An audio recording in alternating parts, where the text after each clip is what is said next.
Voice of south நேயர்களுக்கு வணக்கம். இந்த நேர்காணலில் நாம் சிந்திக்கிறப்பவர் அரசியல் விமர்சகர் திரு ராஜகம்பீரன் அவர்கள். வணக்கம். இப்போது செந்தில் பாலாஜி அவர்கள் தொடர்ந்து சிறையிலேயே இருந்துட்டு இருக்காரு. ஒரு வருடத்திற்கு மேலாக சிறையில் இருக்கார்.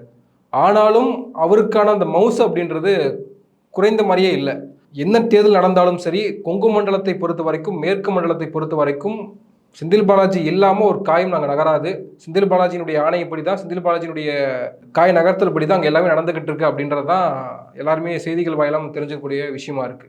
அமைச்சரவை மாற்றமே செந்தில் பாலாஜி விடுதலைக்காகத்தான் தள்ளி போயிட்டு இருக்கு அப்படின்லாம் செய்திகள் வெளிவரதை பார்க்க முடியுது. அப்போ அந்த அளவுக்கு செந்தில் பாலாஜியினுடைய தாக்கம் தமிழக அரசியலில் திமுக இருக்கா? நீங்க எப்படி இதை பார்க்குறீங்க?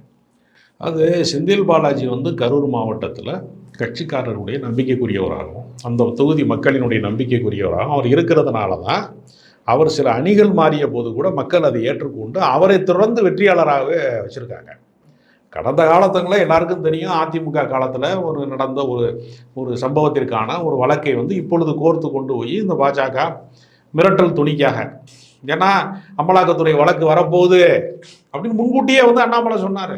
அண்ணே வந்துடும்னே அப்படின்னாரு. அப்போ அமலாக்கத்துறையை பாஜக தன்னுடைய அடியாளாக பயன்படுத்துகிறது என்பதற்கான ஆதாரமாக அண்ணாமலையினுடைய பல அறிக்கைகளையும் கூட இருக்கிறது. கடந்த கால நேர்காணல் பேட்டிகளையும் கூட இருக்குது. அப்படியும் கூட அண்ணாமலையால் கொங்கு மண்டலத்தை வெல்ல முடியல. அப்போ கள யதார்த்தம் என்பது வேறொன்றாகத்தான் இருக்கிறது. இது பாஜகவிற்கு இந்த கணக்கு, அரசியல் கணக்கு புரியல. மக்கள் விரும்புகிற தலைவர்கள் என்பது வேறு. இப்போ நான் உதாரணத்துக்கு சொல்கிறேன், ஜெயலலிதா மீது எத்தனையோ ஊழல் வழக்கு வந்தது, எத்தனையோ குற்றச்சாட்டு வந்தது. வளர்ப்பு மகன் திருமணத்தை ஆடம்பரமாக நடத்தினாருன்னு வந்தது. ஆடு கூலி வெட்டக்கூடாதுங்கிற சட்டம் போட்டாங்க, மதமாற்ற தடை சட்டம் போட்டாங்க, எத்தனையோ கருப்பு சட்டங்கள் எவ்வளோ வந்துச்சு. அது ஒரே கையெழுத்தில் எல்லாருக்கும் பதவியை நீக்கிறதுக்கான இதெல்லாம் எவ்வளவோ விஷயங்கள் அவங்க உருவாக்குனாங்க. ஆனால் அதையும் தாண்டி மக்கள் சக்தியாக அவங்க இருப்பாங்க. எத்தனையோ வழக்கில் அவர் மீது போடப்பட்ட போதும் அவர் அரசியலில் வெற்றி பெறக்கூடியவராகத்தான் இருந்தார். இப்போ மக்களுடைய அபிமானம் என்பது ஒருவர் மேலே வந்துருச்சுன்னா அவர் மீது நீங்கள் சுமத்துகிற குற்றம் என்பது நடைமுறையில் செல்லுபடி ஆகாது என்பதற்கான உதாரணமாக தான் அதை சொல்கிறேன். அது போன்ற ஒரு நிலைப்பாடு தான். நீங்கள் விமர்சனம், அதாவது மக்கள் நம்புகிற இடத்திற்கு ஒருவர் சேருவது ரொம்ப கடினம். வந்துட்டாங்கன்னா மக்கள் ஒருவரை ஏற்றுக்கொண்டால் அவர்கள் விமர்சனங்கள் குறித்து எந்த செவியும் சாய்க்கிறது இல்லை. ஆனால் அதிமுகவில் இருந்த ஒரு நபருக்கு திமுகவில் ஒரு முக்கிய பொறுப்பு கொடுக்கப்பட்டுச்சு, 2 அமைச்சரவை பொறுப்புகள் கொடுக்கப்பட்டுச்சு. அவர் சிறை சென்ற பிறகும் அதே தோரணையோடு அவர் முடிவெடுக்கிற விஷயங்கள் தான் இன்னும் நடந்துகிட்டு இருக்கு அப்படின்றதையும் பார்க்கிறோம் இல்லையா? அப்போ அந்த விஷயத்தை நம்ம எப்படி எடுத்துக்கிறது? அது அவருக்கு இருக்கக்கூடிய செல்வாக்கை தெரிந்து கொண்டு தான் திமுக அவரை சேர்க்கிறது. அவர் அதிமுக காலத்தில் கண்டக்டர் டிரைவர்களுக்கு ஏதோ பணம் வாங்கிட்டு தான் போஸ்டிங் போட்டார் அப்படிங்கிற வழக்கை கொண்டு தான் அவங்க இந்த வழக்கு போட முடிந்தது. திமுக காலத்திலே நடந்த தவறுகளுக்காக அந்த வழக்கு பதிவு செய்யப்படலாம். அப்போ அவரை வீழ்த்த வேண்டும் என்று முடிவெடுத்த போது அதே கரூர் தொகுதி சார்ந்தவராக, அந்த பகுதி சார்ந்தவராக இருக்கிற அண்ணாமலை தன்னுடைய அரசியலுக்கு ஒரு மிகப்பெரிய எதிரியாக இருக்கிறார். இவரை ஒழித்து கட்டிவிட்டால் நம்ம வந்துடலாம் என்பதற்காக அன்னை அப்போ சாவன் தின்ன அப்போ காலியாகுன்ற மாதிரி இவரை ஒழித்து கட்டினால் அரசியலில் வரலாம்னு அவர் நினைச்சாரு. அவர் சிறைக்கு போன போதும் கூட அண்ணாமலையினால் அவரை ஒழித்து கட்ட முடியல. தன்னைத்தான் ஒழித்து கட்டியிருக்காரு. அண்ணாமலையால் செய்ய முடிந்த நல்ல காரியம் என்னன்னா, கூட இருக்கிற கட்சிக்காரனை பூரா ஒழிச்சிட்டாரு. ராகவனுக்கு கேமரா வச்சதுலேருந்து, எஸ்வி சேகரை கதற விட்டதுலேருந்து, ராஜாவையே பதற விட்டதுலேருந்து, அந்த கட்சிக்குள்ளே இருக்கிறவனை பூராமே ஊரில் இருக்கிற அத்தனை ரவுடியை கொண்டு கட்சியில் முக்கியமான நிர்வாகிகளை பொறுப்பு போட்டது வரைக்கும் தமிழிசை சவுந்தரராஜனே பயப்படுறாப்புல, ரவுடி பயிலில் பூரா கட்சிகள் வச்சுருக்காங்கன்னு. அந்த அளவிற்கு அவர் சொந்த கட்சிக்கு சூனியம் வச்சாரே தவிர அவரால் தேர்தல் அரசியலில் வெற்றி பெற முடியலை. எத்தனையோ விஷயங்கள்ல அவர் பெரிய அரசியல் அதிகாரத்தில் இல்லாத போதே ஆயிரக்கணக்கான கோடிகளை சம்பாதிக்கக்கூடிய ஆற்றல் மிக்கவர் அண்ணாமலை அப்படின்னு பாஜக காரங்க பல பேர் எனக்கு சொல்கிறாங்க விவாதங்களுக்கு போகிற போது. அதனால் அவர் எல்லா மோசடிகளையும் அவருக்கு தொடர்பு இருக்குது. ஆருத்ரா நிதி மோசடியில் தொடங்கி அத்தனை விஷயங்களும் அவரை கேட்காம மணல் அள்ள முடியாது, அமைச்சர்களுக்கு எங்கேயுமே போக முடியாதுங்கிற அளவுக்கு எல்லாத்தையுமே அவன் கமிஷன் கரெக்டாக வசூல் பண்ணிடுவார் அப்படிங்கிற ஆற்றல் மிக்கவர் தான் அண்ணாமலை. ஆனால் மக்கள் மனங்களை வெல்வது என்பது வேறு. மக்கள் மனங்களை வெல்லுகிறவங்க தான் ஜனநாயகத்தில் வெல்ல முடியும். மக்கள் மனங்களை வெல்வதற்கான எந்த கோட்பாடும் பாஜக இல்லை. தமிழ்நாட்டை பொறுத்தவரையில் அது உண்மையிலேயே தீண்டத்தகாத கட்சி தான். ஊரில் இருக்கிற ஒரு பணக்காரன் சொத்து அதிகமாக வச்சுருக்கிறான், அவனை மிரட்டி ஏற்கனவே எம்பியாக இருந்த பாரதியந்தரை கூட்டிகிட்டு போய் தெருவில் விட்டு போயிட்டாங்க, டெபாசிட்டை காலி பண்ணி விட்டாங்க. ஏசி சண்முகம் காலேஜ் வச்சுருக்காரு, எல்லாத்தையும் பறிச்சிருவோன்னு சொல்லி சீட்டை கொடுத்து அவரை நாசமாக்குறாங்க அந்த பக்கம் போய். இப்படி தனிநபர்களை தான் அவங்களால போய் மிரட்ட முடியுதே தவிர ஜனங்களிடத்துல போய் அவங்க போய் கலக்க முடியல. ஜனங்களை வெல்வதற்கு, மக்களை வந்து தன் பக்கம் ஈர்ப்பதற்கு அவன்கிட்ட தத்துவம் இல்லை. அவன்கிட்ட இருக்கிறது பூராமே மத கலவரம், சாதி கோளாறுகளை தான் அவன் வச்சுருக்காங்க கையில். வெறுப்பு அரசியலை கையில் வச்சுருக்கான். தமிழ்நாட்டு மக்களுக்கு வெறுப்பு அரசியலுக்கும் சம்மந்தமே இருக்குது. இல்லை, நீங்கள் வந்து தீண்டத்தகாத கட்சி பாஜகன்னு சொல்கிறீங்க. ஆனால் அதே கட்சியினுடைய மூத்த தலைவர்களை அழைத்து தான் கலைஞர் நூற்றாண்டு நினைவு நாணயத்தை வெளியிடுறது திமுக. அதன் பிறகு அண்ணாமலையினுடைய போக்கு இல்லை அண்ணாமலையினுடைய பேச்சுக்களில் வந்து திமுகவுக்கு ஒரு சாஃப்ட் கார்னர் கொடுக்கறத அது பார்க்குறோம். அது அதிமுகவும் சுட்டி காட்டி குற்றச்சாட்டை முன்வைக்கிறாங்க.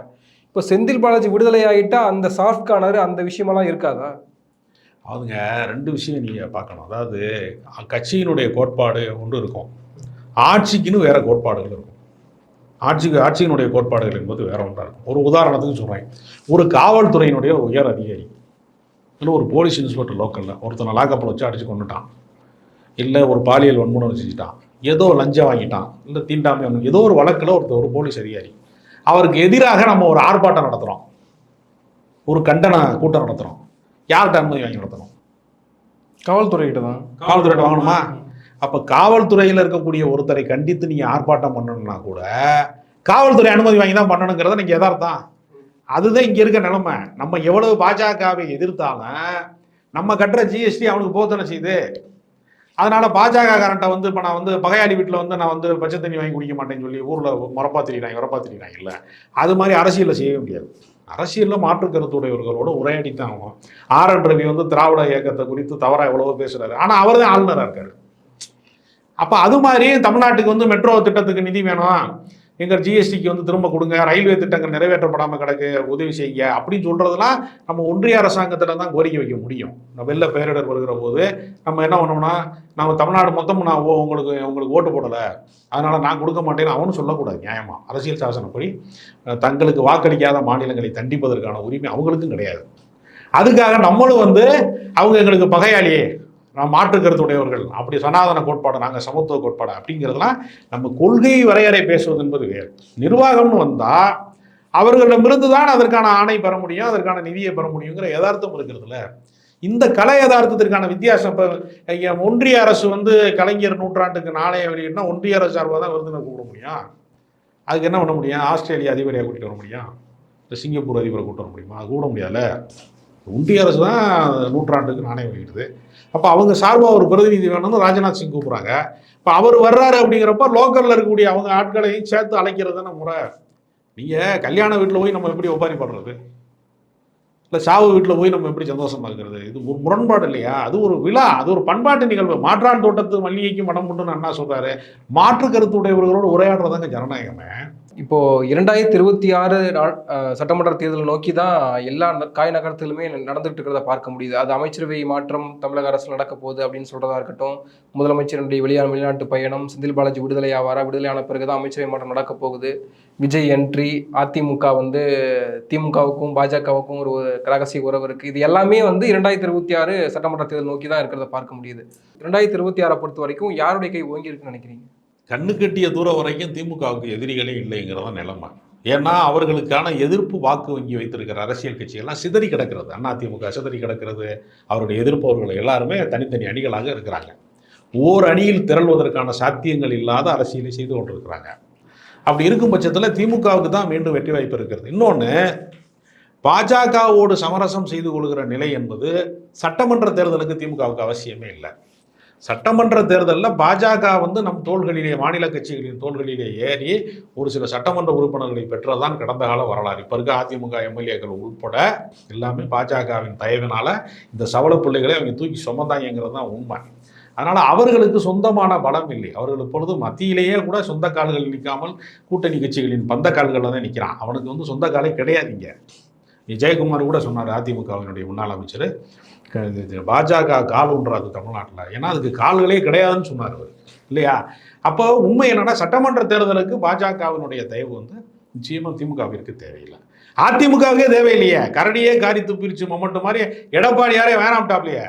அப்போ அவங்களுக்கும் தேவையில்லை. மாநில கட்சிகள் யாருக்குமே பாஜகவின் தயவு தேவையில்லை. ஆனால் நிர்வாக ரீதியாக மத்திய அரசு தர வேண்டிய நிதிகள், நமக்கு தர வேண்டிய பங்குகள், நமக்கான உரிமை தொகைகள்லாம் அவங்க தராமல் வச்சிருக்கிறாங்க. அந்த அடிப்படையில் சில விஷயங்களோடு அவர்கள் வந்து இணக்கமாக போவது அப்படிங்கிற நிலைப்பாட்டை எடுத்திருக்கிறார்களா இல்லையா என்பது இனிமேல் தான் நமக்கு தெரிய வரும். இப்பொழுது ஒரு வெறும் யூகங்களின் அடிப்படையில் சொல்கிறாங்க.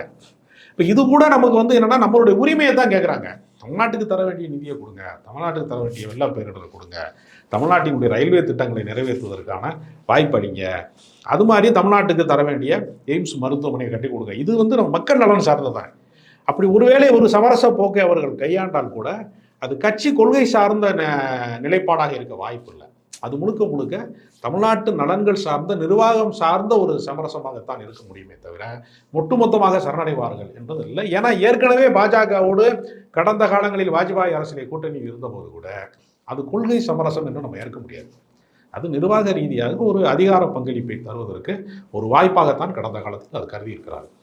ஏன்னா அப்போ அந்த தேர்தலுடைய ஒப்பந்தத்திலேயே நாங்கள் ராமர் கோயிலை ஏற்க மாட்டோம்னா அறிக்கை வெளியிட்டாங்க.